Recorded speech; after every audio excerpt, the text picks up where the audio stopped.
আসসালামু আলাইকুম সবাইকে, আশা করি সবাই ভালো আছেন।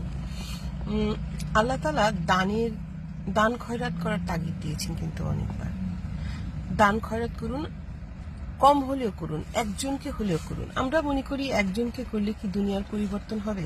দুনিয়ার পরিবর্তন না হলেও সে মানুষটির দুনিয়ার পরিবর্তন হবে, সে মানুষটির জীবনের পরিবর্তন হবে। এক্ষেত্রে আমি বলবো যে দান বা কাউকে সাহায্য করতে হলে সেটা অপ্রকাশই করাই ভালো। তাহলে অভাবগ্রস্ত বা যাকে দান করছেন তার ডিগনিটি বজায় থাকে, ব্যাপারটা তাকে সম্মান দেওয়া হয়। তবে সূরা আল বাকারার 271 নম্বর আয়াত আল্লাহ বলেছেন যে তোমরা দান করো, প্রকাশ্যে হলেও করো, আর অপ্রকাশ্যে করলে অধিক উত্তম, এবং অধিকন্তু তোমাদেরকে গুনাহ মাফ করে দেওয়া হবে, এবং তোমরা কে কি করছো আল্লাহ কিন্তু তার সবই অবগত আছেন।